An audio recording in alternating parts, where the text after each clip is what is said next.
once we got married, pretty much we wanted to have our own personal space. So 2 years we had that. After that, we went to seek some help because I have irregular periods. So after that, we realized that I do have PCOS. So I did one round of IUI. It failed. So I have another second round of IUI. But because too many follicles were stimulated in that round, it was changed to an IVF. So 2 weeks in that cycle, I have 1 more week. I have to go for my counseling. All the IVF documents have to be signed. I had to retrieve my eggs. Then after that, fertilize them. So then after that, it's a freeze-all cycle because my stimulation is too long to do a fresh transfer.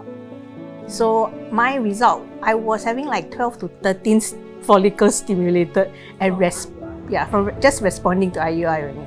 So by the time it was 2 weeks in, so it's either my choice is to cancel the whole cycle or to change it to IVF at the point in time. That was considered my first cycle of IVF. So I had 14 follicles stimulated. So I ended up with 2 day 3 embryos to be transferred. Yeah, that was the start of my IVF journey. So basically, subsequently, we do have more transfer, we do have more eggs, more embryo. That first cycle itself, after we transferred the 2 embryo, when we did the beta, I was pregnant. But before I could go for the first dating scan at week 6, I miscarried at week 5. So I have another round of spontaneous miscarriage. I have 1 belated ovum. I have 1 miscarriage, as well as 2 rounds of IVF transfer that was not successful. I had 1 round of IUI. I have 5 rounds of IVF retrievals, and I have transferred 6 times in total. Yeah. I have 4 miscarriages in total also. I was on shift work, so she called me. That was really a taken aback because she called me. I was sleeping. She called me. Hey, open the door now. Open the door now. I was like, open the door for what? I was like, now. Okay, open the door. So she came off on the lift, and then it was dripping blood. I was like, how did you come home on the bus? Oh my God! So I have to get her go and change, get her go and shower first while I clean up the mess that she made in the lift or so. Then we went to hospital. I think it is quite overwhelming for the first round. I will not say the second round or the third round is easy. When the second round or third round you feel also that's worried, but I think it is my job as a husband. I think it's not to add the stress to her. She most likely in some distress, in pain. So I try to in a way facilitate. Or rather help her taking care, make sure she's comfortable. I think because I'm a person who, when things happen, I'm a person who, let's resolve it first and we talk later. So by the time everything is over, of course, sadness is there, but we didn't have much time to process. Yeah, it's just her comfortable, her how she feels is my ultimate thoughts at that point of time. Yeah, so it's just sadness is there, but no much time to really to process as a husband. Make sure that she's taken care of. I think faith plays a strong part, but other than faith, I think is communication. That what we want. Are we going to go through? And when we decided on something as a couple, we always make a decision together. So we say, okay, let's go through one more time. Let's go. And I think it's my character-wise, I'm a very person who, if she decided, and which is a strong-headed person, I'm the one who is easygoing. So if she says, let's do it, okay, let's do it. Yeah. I think in the marriage, one person has to take the back seat. One person has to say that, okay, I'm going to back seat as in to support. But then the person who's taking the wheels and say, let's go. Yeah. A lot of these experiences, incidents, made me feel that I can be very comfortable, very secure in him. Like whenever anything happens, I know he will be there for me to walk it through with me, to support me in whatever thing I may need at any point in time. Yeah. I was also seeing a gynae then, because for a couple of years my period didn't come. So I was seeing a gynae for checkups, and was also a follow checkup from a uterine polyp that I had previously. So my gynae then, who was very, very pro-family, he said, you know, maybe you should give IUI a try, since, you know, you've been married for a few years, you're getting older and nothing has happened. So why don't you give IUI a try? So by the time we did IUI, I think we had been trying on and off for 2 years. At that time, we weren't doing ovulation tracking or anything like that. It was just trying to see what fits, you know, whether it works. And then obviously it didn't. So when the gynae said, why don't you give IUI a try, my husband was like, okay, let's just do it. Do you know what IUI was then? Not really, only what he told me. And it was, I think, it was also, to my husband, it was a matter of money. So, and there was nothing invasive as well. So just try. It was unmedicated completely. I didn't even know that there was a possibility for a medicated IUI.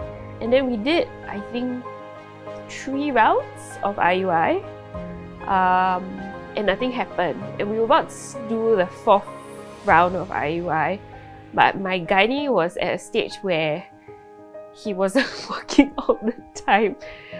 So we didn't go there, and then I think this time it would have been 3.5 years since we actually started trying. My husband's like, why don't you just go and do IVF? You're getting old and we shouldn't waste any more time. And so we ended up at KKH, and that was when I was explained that actually fertility checks are necessary. It was never explained to me before, and I didn't know. I went straight to IUI. And it was there that I discovered that my fallopian tubes were blocked. And that was the reason why IUI never worked. I think the only thing that was done was to see if my husband's sperm was okay. But on the women's side, I mean, to be fair to my gynae is very non-invasive. So you know, we do the yearly pap smears and he would do the yearly ultrasounds. And he said everything looks fine. After we did the checks, and we found out that my fallopian tubes were blocked, the doctor suggested doing it was just a laparoscopic procedure.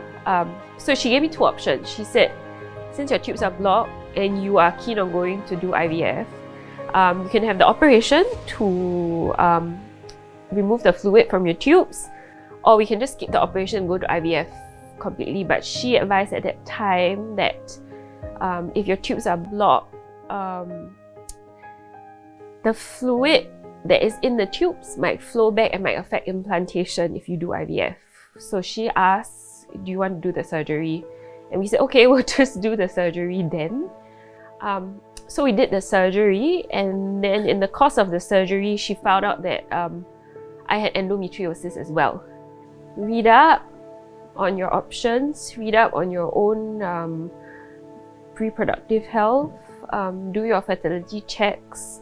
Those are important. I think I do tell couples who are still thinking about having children now but are not sure about whether they want to have children, you know, make an informed decision. Don't spend all your time thinking about whether you want children, but rather think about having your checks, having that information with you, and then deciding, okay, if I really do want to have kids, is this a decision that I need to make now given my health, or is this a decision that I can put off?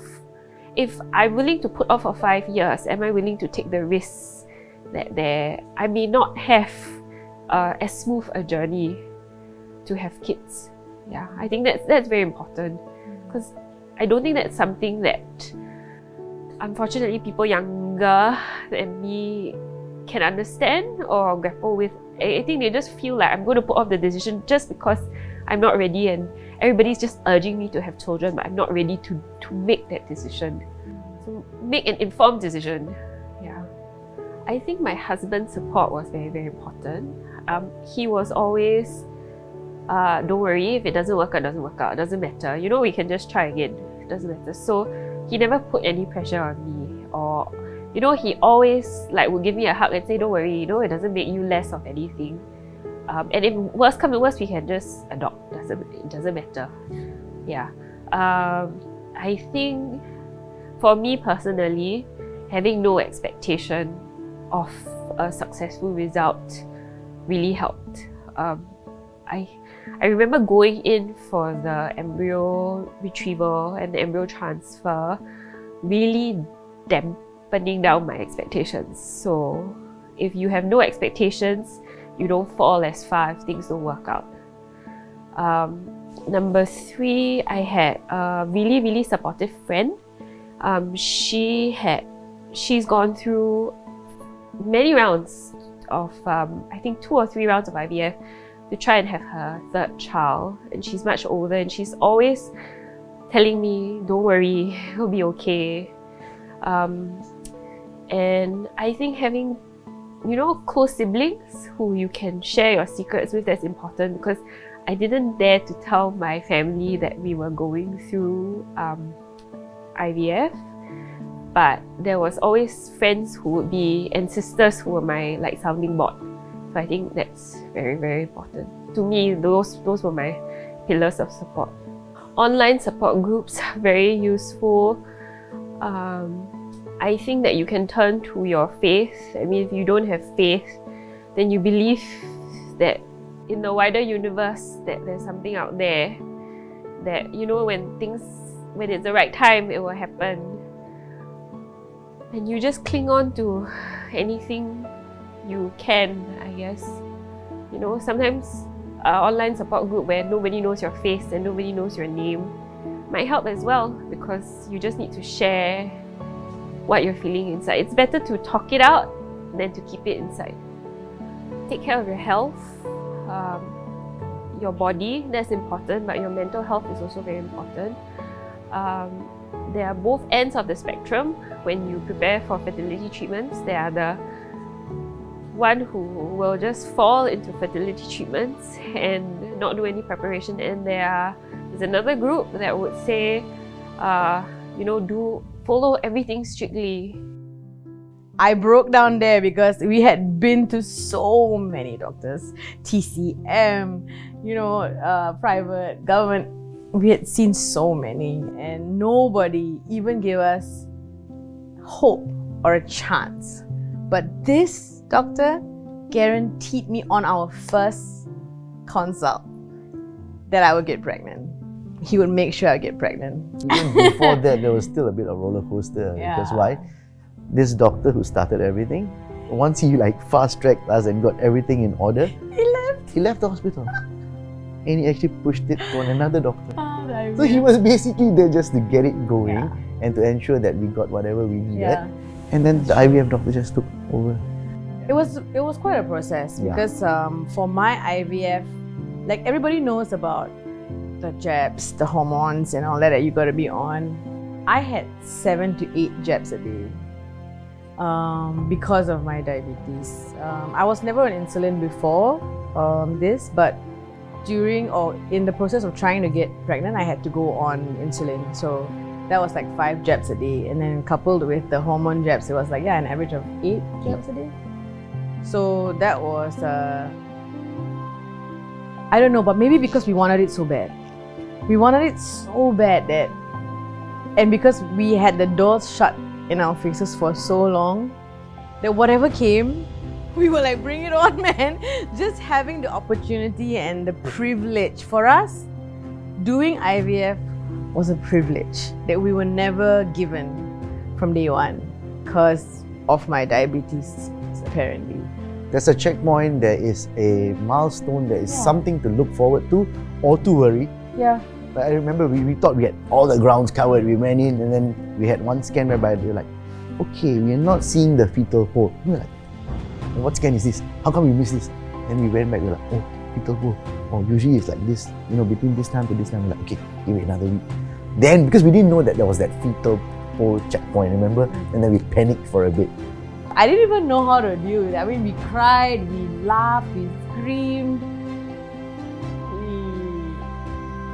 I can't explain that feeling, honestly. I mean, like, I don't know if everybody feels this, but definitely when you have struggled to conceive for so many years, I can't even tell you how many negative pregnancy kits I've been through in that 8 years. Because every single time you feel like this is it. It's my time now. It's my time now. And then I feel pregnant. I tell him, I think now. I think now. Can you go and get a test? Can you go and get a test now? And then we'll do it and I'll be like, oh no. It's negative. He was saying that my endometriosis and my cyst was definitely an issue. So we cleaned all of that, went for cystectomy, cleaned that up, and we tried IVF and it was still unsuccessful. So then I started to question, so if that's not the reason, what else is the reason? I went through a few rounds of that and it was literally ups and downs and more research. And, unlike now, there wasn't a community. Everyone was really quiet and, you were just on your own.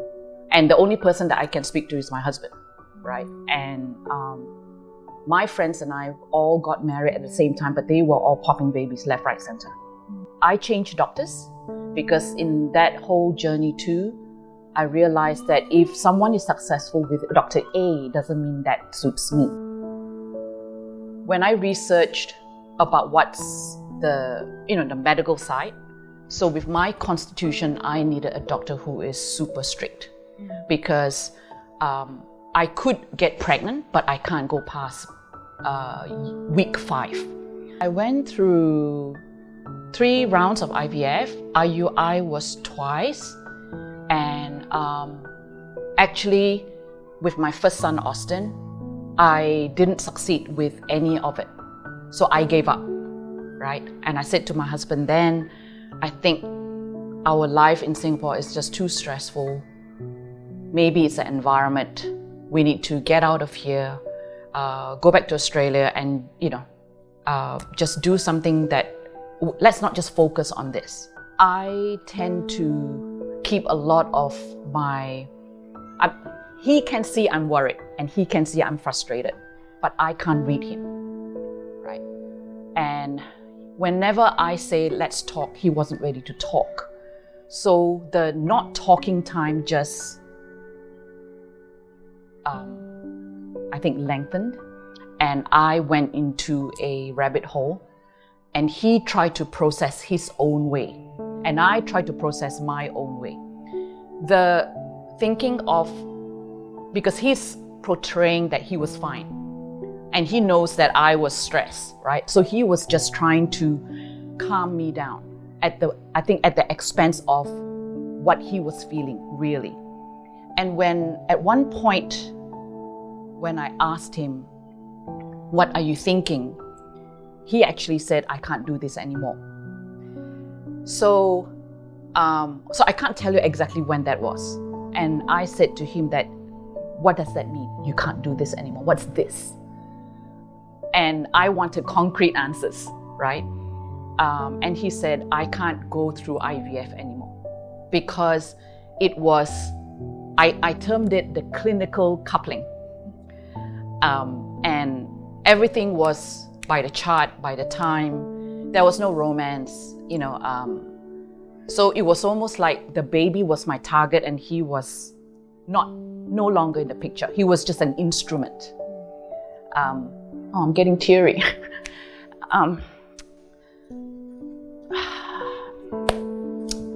Yeah, I think the key message here,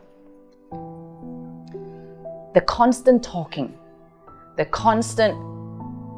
it doesn't have to be shouting at each other, but taking the moment out to really talk heart to heart. And I think discussion on, and I know this sounds really as if we're in a corporate situation, but SMART goals. But it is really looking at SMART goals of something that you can measure, then at least you're both on the same path. When you work together with your husband, that's where your love is. And love has the highest frequency of 528 hertz. And we work on love. When you have love, it vibrates. And it can vibrate into all spectrum of your life. We got married when we were really young. When I was 25 and Glenn was 26. We always thought that we would have a family of 4 kids. After we got married, I just went for a checkup and we realized that I had ovarian cyst, which we thought was normal. I went for surgery to remove the cyst, but it ended up being really traumatic to my body. And after that, the doctors told us that it's very unlikely that we would be able to conceive. We tried IUI and IVF. At the time, we were still really young, like 27, 28. And some of the doctors are like, you guys are really young, it would definitely succeed. But somehow, deep down my heart, I kind of knew that it was not going to work. We injected for a long time, and it just could not proceed. So I think I tend to be a lot more objective about the way that I look at things. But this experience itself was quite difficult for us as a couple, and particularly, I guess, from my perspective, I found it quite difficult in the sense where I could see that Gloria was trying very hard, and she was on the brunt end of having to do the injections into her body and taking the medication, and also the stress and being at the front of the stress that was involved in all of that. And me feeling on the other side, being a bit of a bystander, where as much as I could support her emotionally through the journey, there wasn't very much I could do from that perspective to help even more. So when I said just now that part of our journey was also filled with confusion and feeling overwhelmed in a sense, I think it was also there was also a sense of helplessness in terms of me not being able to help Gloria more in the journey. I think someone asked me, who is the person I love the most? And I said, Glenn. And she said, you guys are not even biologically related or not even blood related. And that really, I guess, resonated with me. And she said, look, you can actually love someone that you're not blood related with. What makes you think that you cannot love your child who is adopted? And I think that was when my mind really opened. I talked to a lot of people. We met a lot of families who adopted as well, who've been through that journey. Yeah. We read a lot of books, and we began to see different perspectives. I think that helped to prepare us emotionally and mentally for this journey. Going through the home study report, where we also got to speak to our social worker, who also adopted herself, was really encouraging. And I wouldn't say it's like one moment in time, it's really a process. And even the moment when you adopt, you will not be 100% ready. Like the first year was really a struggle for me as well. Yeah. I would say, I think in terms of when we got comfortable with the idea of having a family via adoption, as Gloria said, it was not a straightforward sort of like snap moment where we knew, okay, we're going to do it. It was there were some of our friends who were going through the struggles that we were, and they were privy to our struggles in that respect. And I think it was just, I can't remember who it was specifically, who just kind of like put the idea in our minds that, oh, have you considered adoption? If you'd like to have any conversations with people on how that journey looks like, we'll be happy to put you in touch. So, I think we attended a couple of talks organized by our church, just, on a sort of like, just go there and just learn, just hear out what this and the adoption journey would be like. And, it was through those interactions, those iterative interactions with people and at talks, where the idea slowly began to take root in our minds more firmly.